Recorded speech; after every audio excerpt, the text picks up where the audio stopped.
Hello guys and gals of the internet, 7Chaos of YouTube, 7Chaos previews for the week of April 13th to, I'm guessing it's the 19th actually.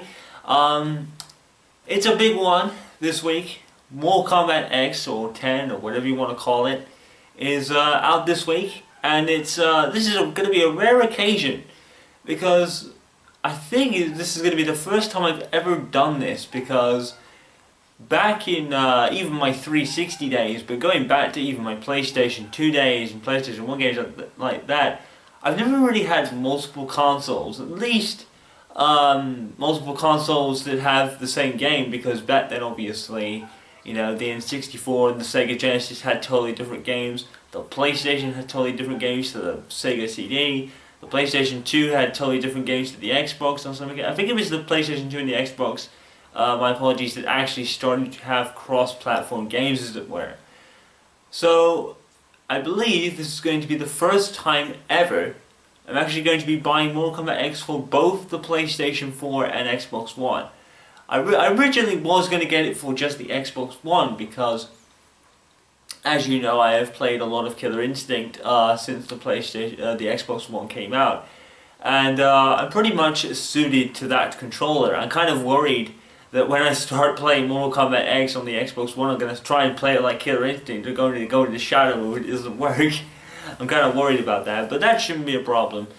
But I originally was going to get it for just the Xbox One, but later on wants to get the PlayStation 4 version because she hasn't really got a lot of PlayStation 4 games. So I thought, fuck it, why not get both? You know, I get to play with Lady Time Lord and get to play on my preferred console for fighting games. Anyway, because I really do prefer the D-pad for the Xbox One. Yes, I know I could upgrade to a fight stick, but they cost a bomb, and I'm probably not going to be as good on a fight stick because I've never used one before. I may do someday in some point in the future, but not right now, because there's a bunch of stuff. Well, not really a bunch of stuff on the way. I think there's like a thing coming, a game or a DLC coming out every 2 weeks from now, I think. I believe tomorrow actually is Mortal Kombat 10. It actually comes out tomorrow worldwide. That's the other surprising thing. The Mortal Kombat 10 is out tomorrow, actually, in the UK as well as the US. So it's a worldwide release. So that's actually very different as well, because normally when we get games, we get them on the Friday, following the Americans on Tuesday. Of course, some people have already got the game about a week or two in advance already.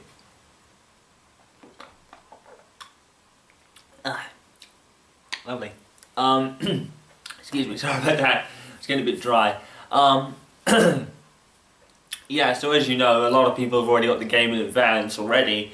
I'm not sure why or how, but I guess it's the way they roll.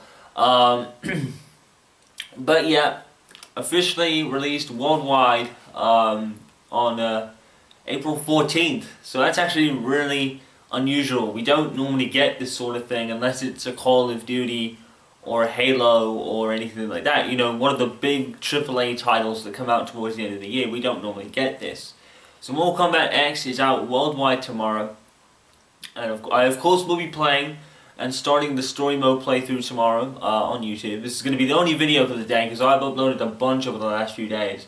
And as I said in my opening video for my Killer Instinct Season 1 Retro Costume Madness, Devil May Cry is put on hold. What I'm going to do is pair that with Resident Evil Revelations, because let's think about it. Revelations is kind of the newest game before Mortal Kombat, and with Devil May Cry, the game's 2 years old. So it's not something I have to really get out, like, completely, oh, this is a brand new game. You know, so no one's going to want to see either, you know, Mortal Kombat or Resident Evil Revelations put on hold for a game that was out 2 years ago on the Xbox 360. You know, it just wouldn't make any sense. So, yeah, it will be paired with Mortal Kombat 10's story mode. I'm assuming the story mode won't be too long for Mortal Kombat 10. It probably will be about medium length. Traditionally, fighting game story modes, they're kind of short-ish. You know, the shortest to medium length. Mortal Kombat 9's story mode was actually really good. It was really in-depth and really at length as well. So, hopefully, but whereas Injustice was a bit shorter. So hopefully Mortal Kombat 10 will follow more of Mortal Kombat 9, but the stories in fighting games are really good, and that's where I often say in my Killer Instinct sets that I really want a full-fledged story for Killer Instinct, because I really do enjoy the other fighting game story modes. So I would really like to see one for Killer Instinct someday. So hopefully that'll come to pass. But yeah, Mortal Kombat 10. Now how am I going to cover this? Well, I think I'm going to do the story mode on the PlayStation 4, just to get a feel for the controller, because as I just said, I really do prefer the Xbox One controller for fighting games. I'm not really too keen on the PlayStation 4 controller for fighting games, but I didn't really struggle with Injustice, but I think I will be playing more of the Xbox One version. So here's how I'm probably going to cover it. I'm definitely going to do the story mode on the PlayStation 4, because the PlayStation 4 was my console of choice going into this new generation of consoles, so it kind of makes sense to do the main, well, not the main mode if you like, the main mode for Mortal Kombat is obviously going to be the arcade, ladder mode, whatever you want to call it, and the online. But I thought I'd do the story mode on the PlayStation 4, seeing as I'm getting both versions. I will obviously do a set on both the consoles at once. I will be obviously doing half, say if I do 10 videos, I'll do half on the PlayStation 4 and half on the Xbox One and give you a nice comparison of the two. I may do a 7 Chaos reviews, but I'm not sure because it's a fighting game. You know, traditionally fighting games do follow very similar formats, or exactly the same in Street Fighter 4 to Street Fighter 4's case. So, whereas Mortal Kombat is different, obviously, with the fatalities and brutalities. So I may do a 7 Chaos review, or may not. I'm not really decided on that yet. I guess it kind of depends how much is in the game. I think when I start actually recording stuff, I'll actually start going more in depth into the game and actually seeing what there is to offer in the game, and we'll go from there when the 7 Chaos Reviews comes out. So yeah, Mortal Kombat X for the Xbox One and PlayStation 4. This is unprecedented. I don't really do this, but later on I was getting the PlayStation version, so I thought to play with later on as well as play it on my preferred console, I thought I'd get both. And it will be both the Goro additions to the game, so we'll have Goro from day one, which is great. I've really liked it so far. Mortal Kombat X. Now here's my thoughts. I really love it so far. I really do. I really like the look of it. You know, the 60 frames, the 1080p. It all looks fantastic. Story mode hasn't really been talked about, and that was the case with Mortal Kombat 9. No one really knew a story mode even existed, and then it turned out to be great. So I'm expecting the story mode to be really good. Some of the new characters look really intriguing as well. I really like the most recent trailer was the Briggs family trailer, and I really liked Jackie immediately. I saw like a few of her quotes from the entries, and they look great, and Jackie looks great, so I'm really looking forward to playing her. I really like the intros in this game, and I think a lot of people are really turned on by the intros. What I mean is really excited, obviously. Oops. But they really like the intros, that's what I'm saying. Where I think in a lot of cases you're going to sit and you're actually going to watch the intros. Traditionally in fighting games, when you play online, a lot of people just skip to the intro and get straight into the battle. You're going to probably find a lot in Mortal Kombat's case that a lot of people are going to want to watch it and watch the intros. It'll probably die out after a while and people just get started to the fight when you've heard all the quotes and such. But yeah, they do seem pretty cool how they can interact with each other before they start fighting. That's pretty awesome, and it's very unique too. It's like Raiden will fight Liu Kang and you'll hear some like back and forth talk, and it will actually be the characters. It won't be any specific quotes, it will be them talking to the character before the fight starts. So I really like that. You know, with Killer Instinct, the kind of intros are kind of static. They're the same thing over and over and over. With Mortal Kombat, you get a kind of a different flavour of intros just before the fight starts. It really adds to the immersion. And we haven't even started the fight yet. I do believe it follows the 2-round format, Mortal Kombat. It's basically Mortal Kombat in next gen, basically. You know, with 1080p graphics, 60 frames per second. You know, better X-ray moves, better fatalities, and stuff like that.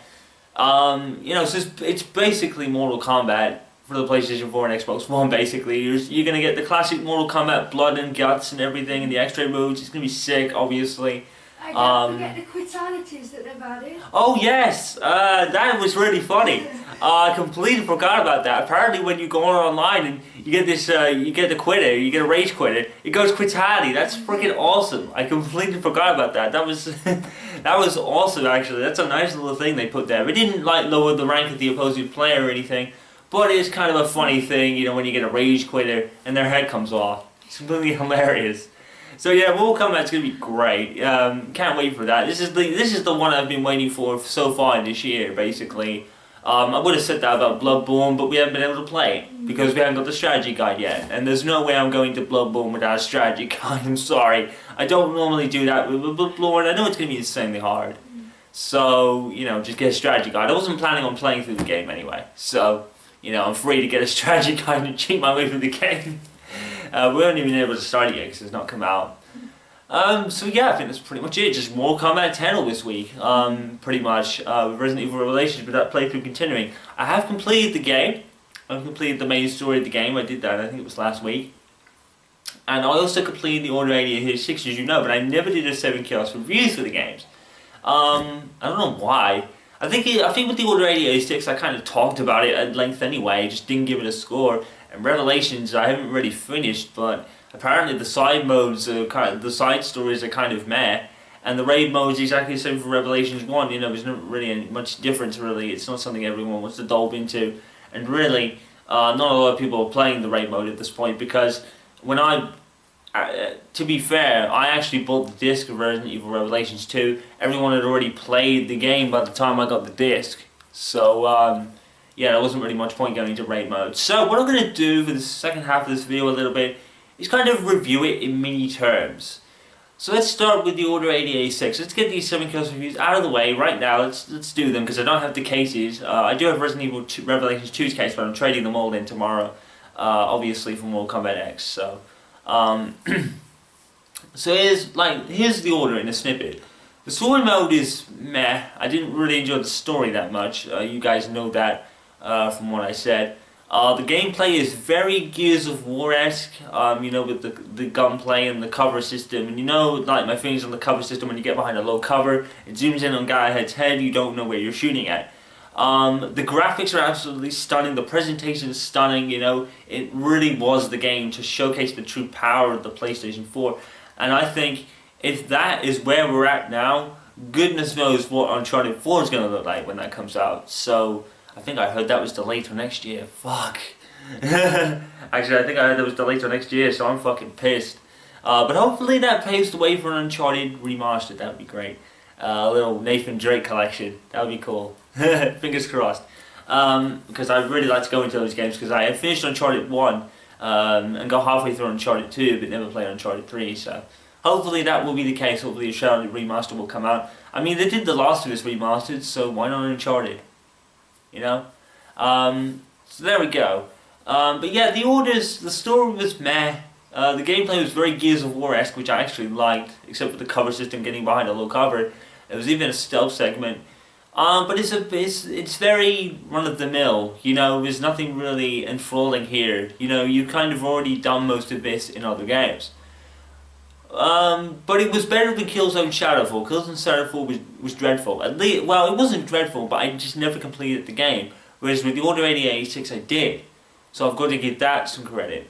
So, I think I'm going to probably give the Order a 6.5. I think that's pretty fair. You know, a lot of people have bought the game and thought, really, this is just average, isn't it? You know, just another average game, really. There's nothing really enthralling here. But I think the game was more about the graphics, which kind of hindered the gameplay a little bit. It kind of did. You know, they focused too much on the stuff that does matter, but not really in a big way. A lot of people make a big fuss about graphics in 60 frames per second to 1080p, and whereas I actually understand that with the 60 frames per second anyway, 1080p, I can never tell the difference between 720 and 1080. I really can't. I think it's just a little bit shinier, probably. So, and I'm recording 720p for my videos anyway, so I don't really experience the game in 1080p in any case anyway, so maybe that's why I can't tell the difference, but hey. So yeah, 6.5 with the Order 8886. I think that's pretty fair, and pretty even too. I think the highest I'd probably go is a 7, because I actually did enjoy the gunplay and the gameplay of the game, just not really the story. I thought the story was a bit flat, really. So there's that. Resident Evil Revelations 2. Wow. It's the gameplay. The story basically is Claire's actually joined up with Terrace Dave. I'm not really going to spoil the stories too much. But basically, Resident Evil Revelations 2 actually does follow a lot of stuff from Resident Evil Revelations 1, but actually has some gameplay of Resident Evil 6. It's like I said at the end of the playthrough, I really do think Revelations 2 was more of an homage to the classic games, I think, or at least the first one. You know, you get so many references from Resident Evil 1 to 3. You get so many references, a Claire sandwich, you know, and Clara keeping tabs on Chris and where he's at and stuff. So really it's more of an homage to the classic games.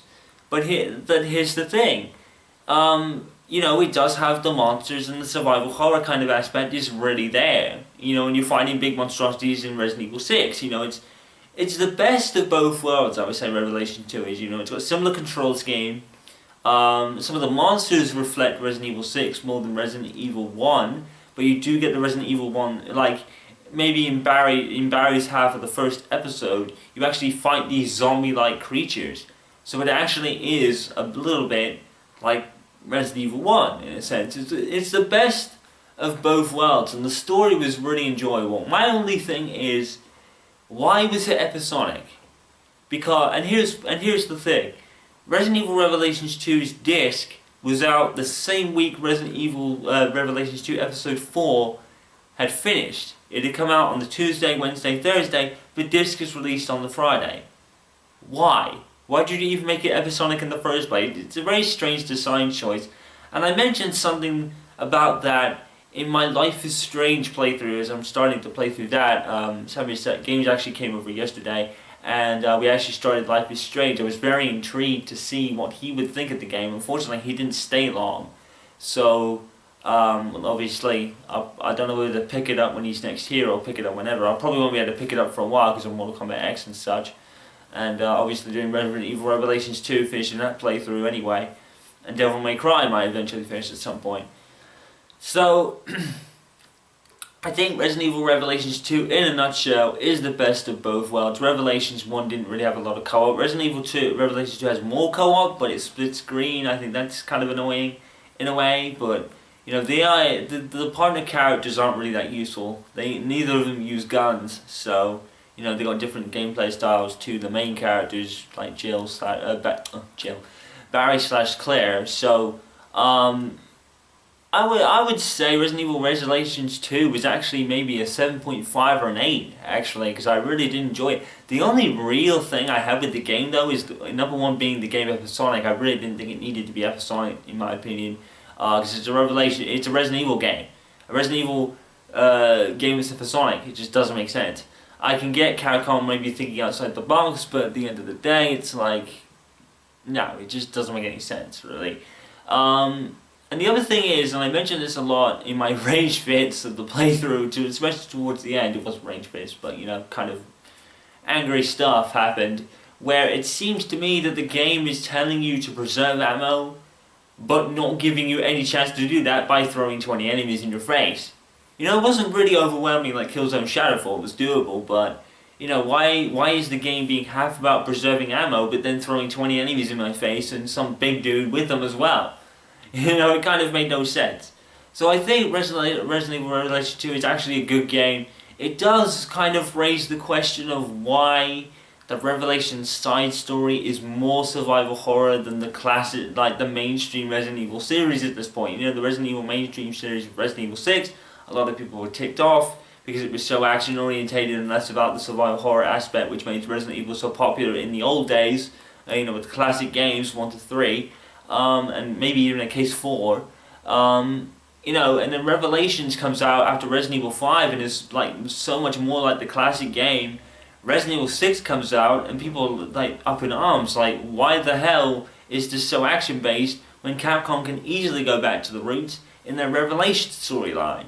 You know, why is the Revelations storyline the one getting the survival horror and classic game treatment and not the mainstream Resident Evil series? It kind of makes no sense. So, it kind of makes no sense, really, to be honest. I already said that. But, yeah, it kind of does make no sense why they're doing this. But I guess we'll see Resident Evil 7 if that eventually drops at some point. Where Capcom really is going with the Resident Evil series. Because at this point, you don't know where to turn, really, do you? Because one half of it is more like the survival horror classic game. the other half of the mainstream series is like action-orientated Call of Duty.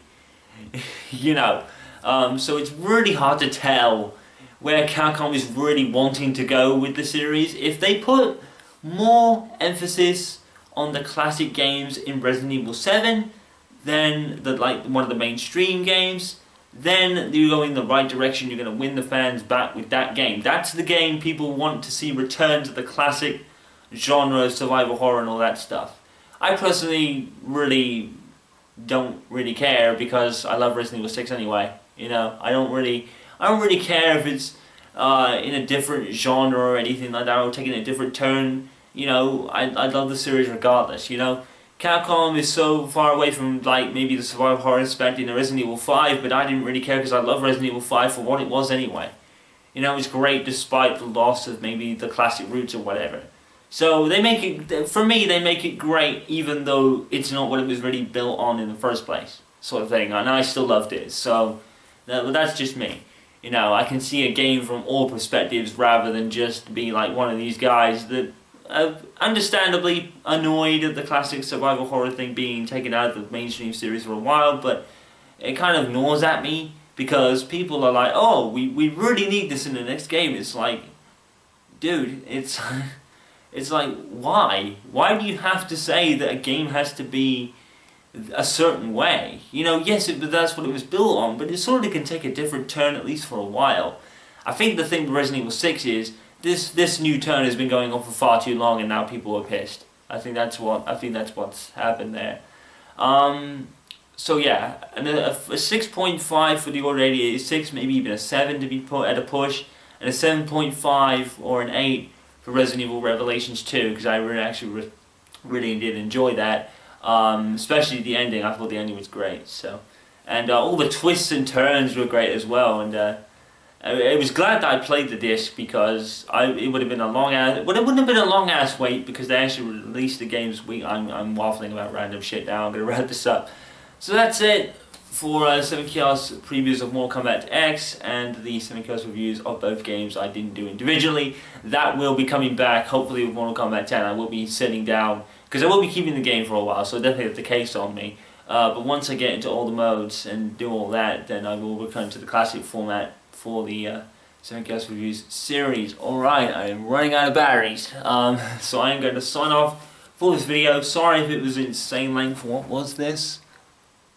I can't see. Oh, 22 minutes, that isn't actually too bad. Alright guys, so I'm actually going to sign off. Sorry if it was long and drawn out there, but I had to get a lot out. You know, get the 7 Chaos Reviews out of the way now, and then return to the current format when the game is, when the Mortal Kombat comes out, if I decide to do one. Alright guys, signing off for this video. Peace out. Signing off. See you later.